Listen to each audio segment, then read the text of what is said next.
and so we start with politics. Of course, coming on the heels of the just concluded governorship election in Anambra State. And of course, we began by reflecting on the conduct of the polls yesterday on the program. This time around, we'll continue to look yet again at that relatedly, but at the results this time around, the resounding victory of the incumbent and the vote distribution to the other candidates that participated in the election. And joining us to reflect on this is Public Affairs Analyst, Mr. Jide Ojo, who joins us virtually this morning. Mr. Ojo, thank you for joining us on the program. It's my pleasure. Good morning, Bukola. Good morning, Ken. Yes. Before we begin to look at who got what and why, and why, according to reports, the incumbent won by 70% of the votes this time around, beating all other candidates who had been re-elected in Anambra State prior to this time with such a huge number. Let's look at what seems to be a sticking point that has characterized this election, which is vote buying. And some of the candidates are saying that if indeed the programs of the incumbent resonated that much with the electorate, why was this heavy subscription to vote buying? I wonder if this is also unsettling for you, Mr. Ojo. Thank you, Bukola. On November 17, 2021, I did a review of the November 9 election of 2021. And this same issue of vote buying was widely reported. But I also went back in history to as far as 2010, when I was there live to observe the election. The same issues were reported. So it's not about Soludo. It's about the culture, the political culture of people wanting to be paid for their services of exercising their franchise. So you should not, and don't also take the voice of opposition as being the gospel truth, because it was a competitive purchase. I watched live the interviews by the APC candidates who alleges that the APJ candidate was buying votes. But APJ candidate also alleged that his opposition, their opponents were also buying votes for as much as 15,000. And that's when he made that statement that even if they are paying 100,000 naira, he was going to win. So the two frontline candidates were involved. So nobody should come on air to kind of point finger at the other. It's a mutual exercise that they all do, believing that if they don't do it, it will be to their disadvantage. But the paradox of vote buying, for me, is that if truly this vote buying is as widespread as we are making it to be, why then was there no significant improvement in the voter turnout? Is it that those who did not turn out did not want to sell, or they are not interested in the money? Because I know that even the Ondo governorship election, observers reported that a vote was being sold for as much as 20,000. But there was still low voter turnout. I'm not too familiar now, but I don't think the Ondo governorship election recorded up to 30% voter turnout. Neither was it that impressive also in Edo in September 2024. I was there in Edo live and I observed what happens. This issue of vote buying, I think, is just a convenient excuse for people to mourn their losses. As imagine someone like the Labour Party candidate, the ADC candidate, say, "Oh, they could not have won because of vote buying." But it is not true. The issue of winning and losing elections go beyond monetary purchase of votes. It has to do with a lot of other things. Do they have structure? Did they even campaign? In this election, we saw that the only robust campaign that took place was between the APC candidate and the All Progressive Grand Alliance candidate.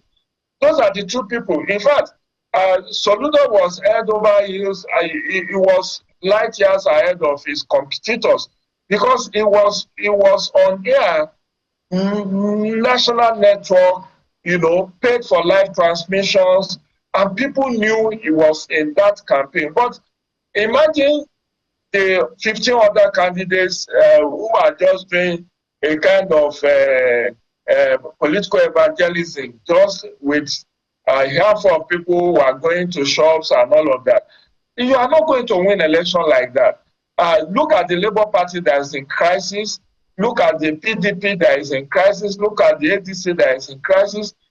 Look at even the leader of Labour Party, who could not win. He could not even deliver his polling units.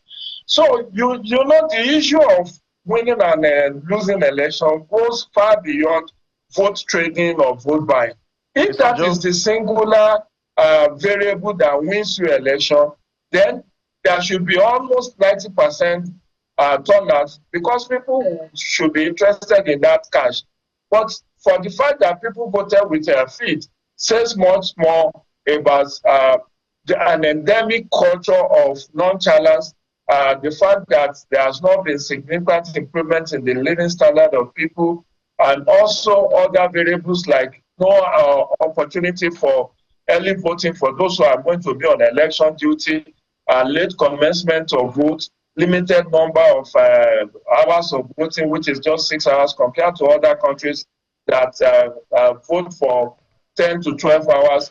Also, the issue of lockdown. I've raised all of these issues on several media platforms.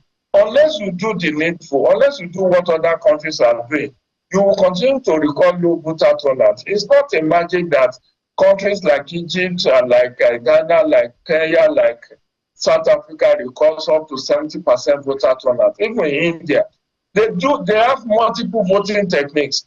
They have diaspora voting, they have prisoners vote. They also have early voting provision. They have out-of-country voting. They have so many. They have touchscreen. They have ballots. You have multiple techniques that can make you to participate. And then you don't have this kind of logistical challenges where there is no electricity, where there is no good roads. Persons with disabilities are complaining that they could not have easy access to roads, particularly those who are on wheelchairs and on crutches. So we need to do a lot more if we want to significantly improve voter turnout. It's not just about doling out money for votes. Well, Mr. Joe, I mean, someone listening to you would think that you're playing down the concern and and worry around vote buying, because for many observers, the reports we have gotten, and even for our team who covered these elections, there were serious reports around widespread allegations of vote buying. And I'm just wondering, because someone listening to you would think that this is not a concern for us, but I think it's a major concern, the fact that our electoral process has been commercialized. You've mentioned the incumbent governor who was re-elected. There are those who question the power of incumbency, because he is the man who appoints the the residential chair for his states. He has control of. He has the control of INEC in his states, for instance. So some would question indeed just how free and how fair this electoral process was, because if you take, for instance, in the U.S., where we just had some council elections in the U.S., we see a Muslim there who won. He had to even beat a governor, Andrew Cuomo, in that elections. So we see that in countries like that, there is a level playing ground. How can we have that kind of level playing ground in Nigeria, where whether you're the incumbent governor or not, you don't have control? Because he could afford a lot of things. He's the incumbent governor. He controls the resources of the state. I mean, I'm not saying that he used them, but it was perhaps obvious that some of these things played out. I think that we have monetized our electoral process and elections so much that it is indeed a very, very serious concern, Mr. Ojo. I agree with you, my brother. I do agree with you, but we should not be fetish with just issue of vote buying. I've observed the election in US, and even in the last general election in US, you saw the role played by Elon Musk. How many, over $100 million spent in kind of voter mobilization or inducement, so to speak, where he was doling out money for those who are going to vote for Donald Trump. And he did say it early this year when they had the rough fight that, look, without me, you would never have been the president. He was telling Donald Trump, because we know of his heavy investment in that election. And as to whether I'm trying to play down, no, I'm not trying to play down issue of vote buying. But we should also understand that it's not every voter that voted on Saturday that was induced or that got money to cast their ballots. There are a significant number who actually believe in the system and voted.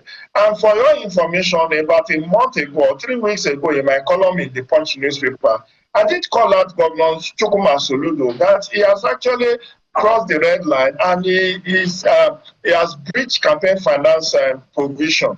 And I articulated those breaches. For one, I wrote that piece against the background that he actually made a commitment that any ward that gave him majority of votes will get 5 million. I think the second will get 3 million, the third will get 2 million. And then every ward that he wins, and there are 326 wards that he was going to give every ward where APGA wins 1 million naira. And I said that is vote buying. And I quoted section 121 of the Electoral Act and then section 127 of the Electoral Act that have criminalized vote buying, including inducement. In fact, that section 121 says is bribery and conspiracy when you made promise of cash reward for votes.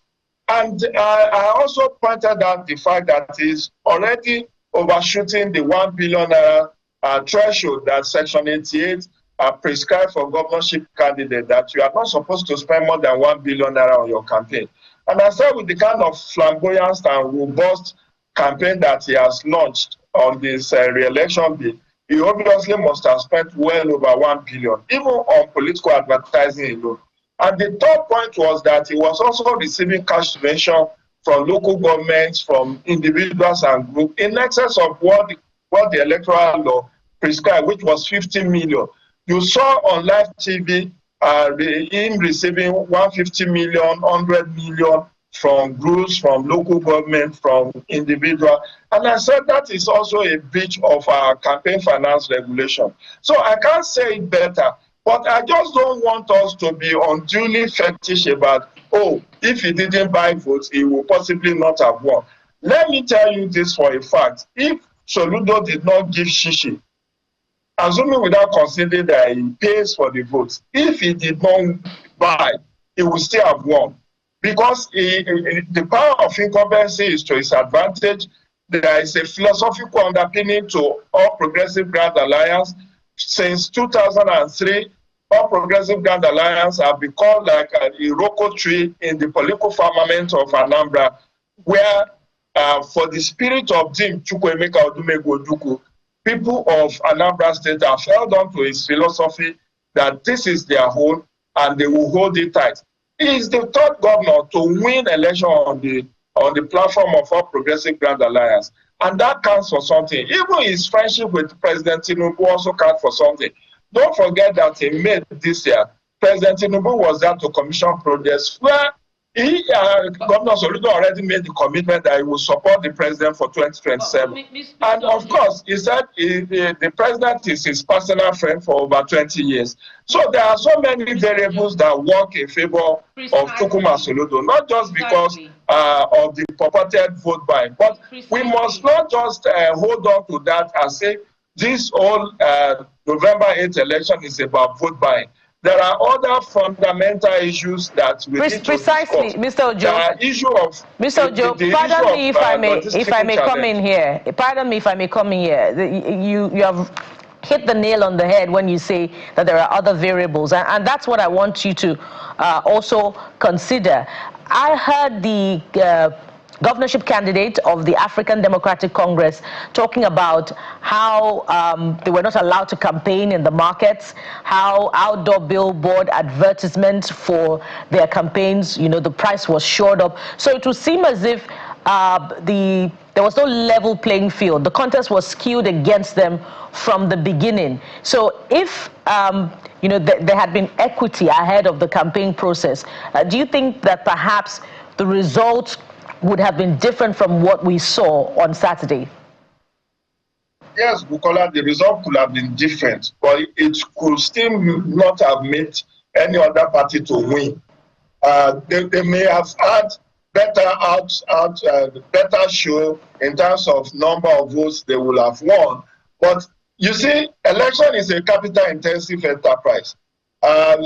People should not make it. All the ADC candidates, Labour Party candidates, PDP candidates, all they are saying is just calling a dog a bad name in order to hang it.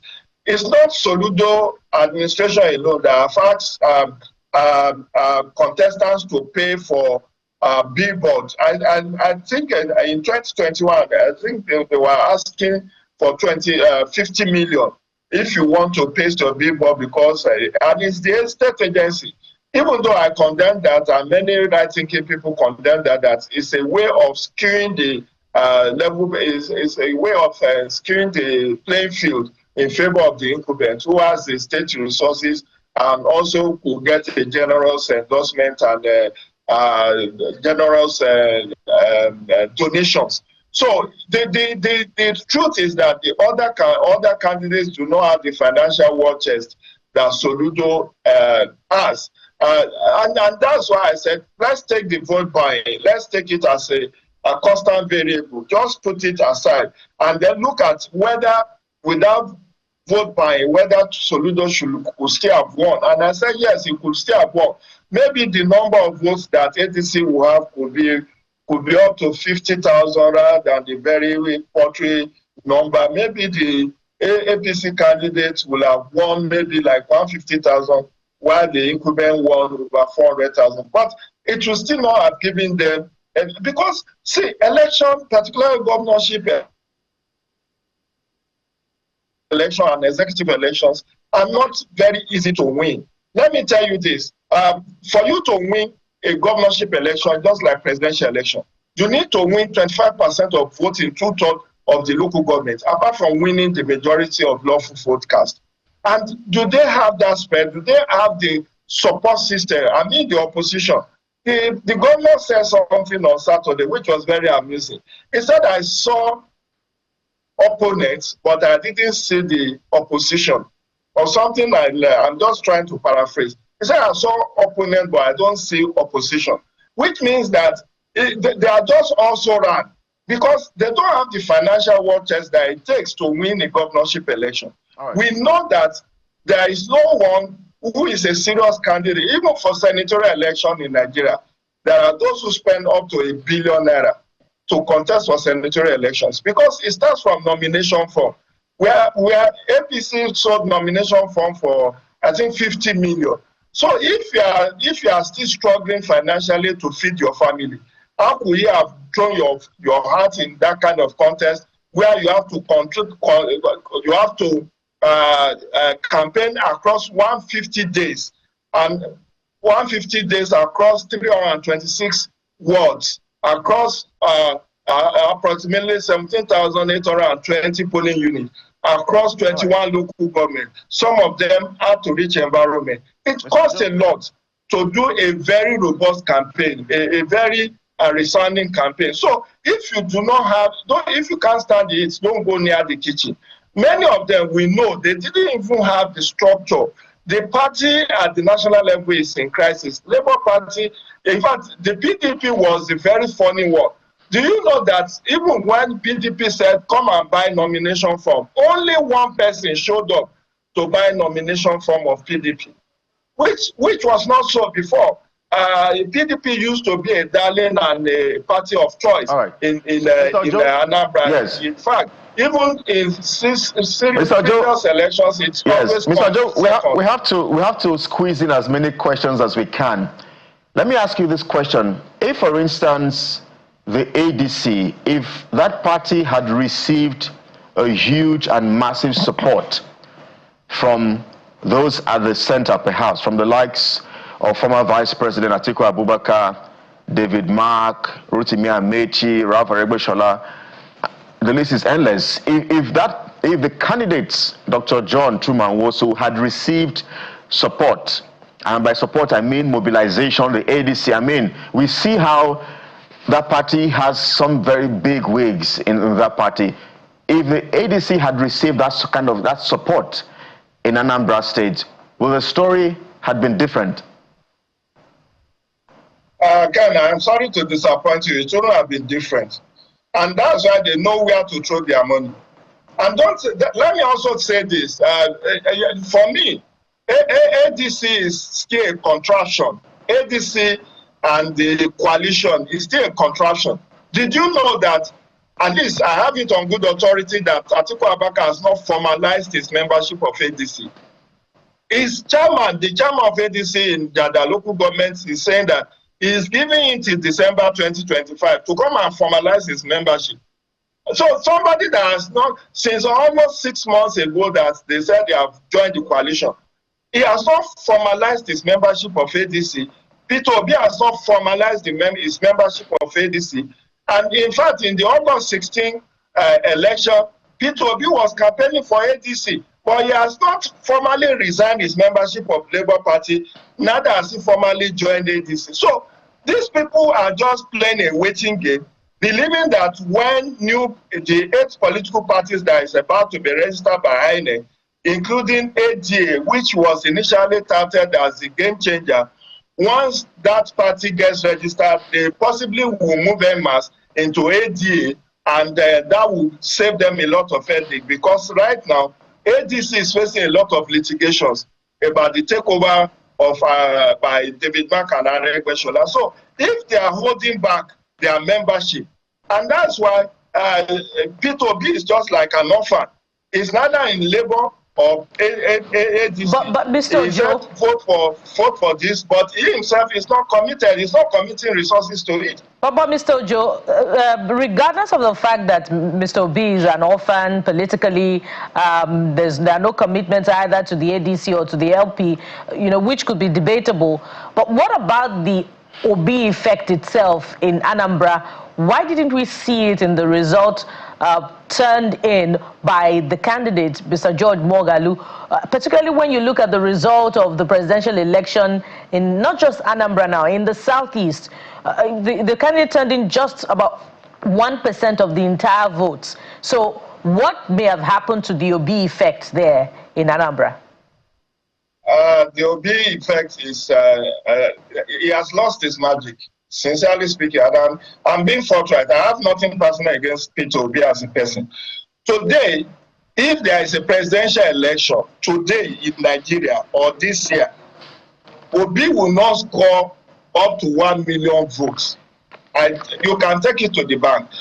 Obi will not score 1 million votes across the country, because you see, the obedient movement and Labour Party are two parallels.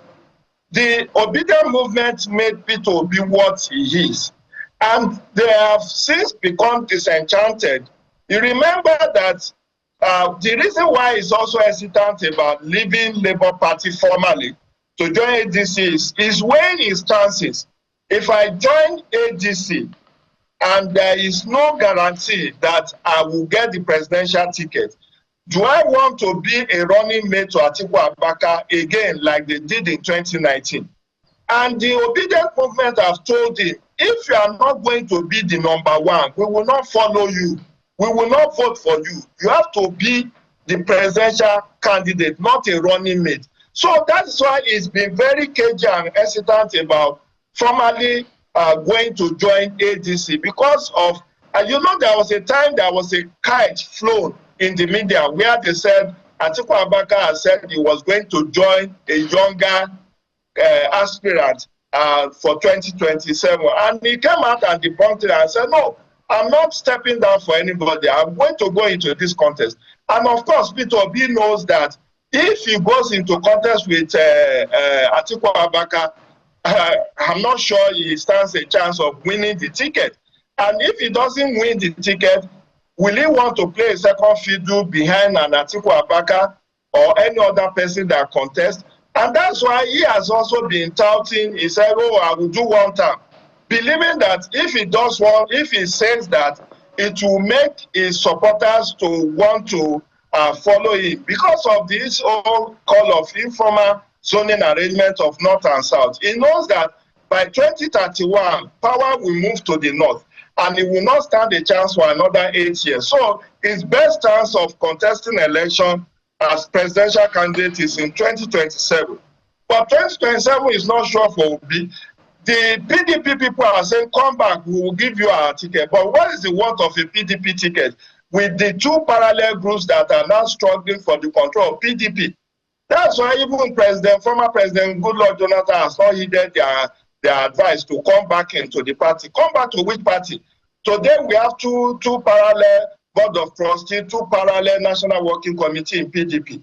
Nobody knows how that will be resolved. There are conventions scheduled for this weekend. No one is sure whether it will hold or it will not hold. So he's not sure of getting the ticket in PDP. He's not sure of getting the ticket in Labour Party. He's not sure of getting the ticket in ADC. And that's why they are waiting on these 8 new political parties that is about to be registered, whether they can move to that and build it together. And in which case they will have less of litigation and rancor for their presidential ambition. Okay, Mr. Ojo, let me get this one in as well. In addition, the YPP candidates put up a fair showing by the standards of that election, coming third, beating even the Labour Party. Were you surprised by that, and what reasons would you adduce to that performance? No, this is it.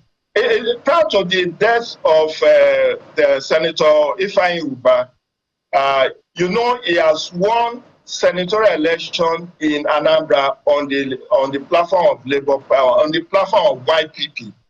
Unfortunately, you know, after the first year, I think sometimes last year or late in 2023, he decided to defect to APC. I mean, Senator Ifeanyi Ubah of blessed memory. And so, YPP seems to have a very strong hold. At least for you to have produced consistently on 2 occasions a senatorial candidate. And YPP is not having the kind of challenge the other parties have at the national level. I mean, you can't compare. I've not heard of any crisis, leadership crisis in YPP. So, riding on the crest of the popularity of that Ifeanyi Ubah has brought to YPP in Anambra, I'm not too surprised that the YPP candidates did well. But the issue is about almost does not kill a bird. No matter how well they did, this contest is, you know, in politics we say there are contenders and there are pretenders. Obviously, the contenders in this November 8, 2025 governorship election in Anambra were just 2. And that's the APC and PDP. They were the contenders. Others are just pretenders. They could have scored maybe, if they have the money, the resources, maybe they could have done a little better. Maybe those who scored 378 could have scored maybe 100, 200. But the point is, what gave Soludo the leverage, the edge, was that philosophical underpinning that Akuko is the symbol of APG, and you know that is the party of Chukwuemeka Ojukwu. You know the role of Ojukwu in the political history of Nigeria, how revered he is, and it was the Ikemba Inewi, and the Anambra people have come to philosophically attach themselves emotionally to that party. That this is our own party, we will hold on to it. Is the one we know, is the one we want, and it's serving our interest as yes, I mean, I totally agree with you. Some would argue that for how long will Anambra continue to remain Abga? Only time will tell. You have also called out the obedience movement. I hope they don't come for you. Prepare, brace up, Mr. Ojo. But maybe in 60 seconds or less, we have 2 governorship off-cycle elections in 2026. What do you see, or what do you project will happen? before Oshun and Ekiti, we have in FCT where I'm speaking with you, the area council election in February 2026. Yes, the governorship election is what I'm referring to. Yes, I know. I'm just saying that there are 3 critical elections ahead of 2027. And I think Professor Amukito has come up to a good start. It can only get better. They need to improve on the template. What I see as a major blight with this election was not just voter apathy or vote trading, but the fact that INEC has yet to perfect their logistical issue. Because according to the Observer report, they said election started at 8:30 in only 49% of the polling unit. So it means that there was late commencement in 51%. So I want INEC to improve on their logistical challenge, whatever is holding them down. And if they need to actually review the time they want the election to commence, maybe from before it used to be 8 to 2 p.m. Now they say it's 8:30 to 2 p.m. 2:30. Maybe they will say 9:30 or 9 o'clock to 3 p.m. So that this whole logistical challenge of people waiting for INEC official for hours on end is taken out of the equation. But significantly, I hope we will, by then, before the Osun and Ekiti governorship election, we will have had a new electoral act or a new constitution that will enable early voting provision, that will enable prisoners to vote, that will enable out-of-country voting, that will also say something about restriction of movement. I don't think we need it. I've observed the election across the globe. And in many countries, you don't have to lock down the entire country because an election is holding. More so with the heavy deployment of policemen, if you do your mapping very well, hotspot mapping, you don't need to lock down and force people to stay indoors. And that would be, one of the things that we should continue to look at as far as our electoral process is concerned, ending the militarization. And it's a fine place to anchor this conversation. We must thank you very much, Mr. Jide Ojo, a public affairs analyst who has joined us on this particular one. And the way you're calling Akukwo and Ikemba and your dressing, you could pass for in the Anambra. Thank you so much, Mr. Ojo. Victory for Apuga. I don't know why they call it Apuga, but Indeed, thank you so much, Mr.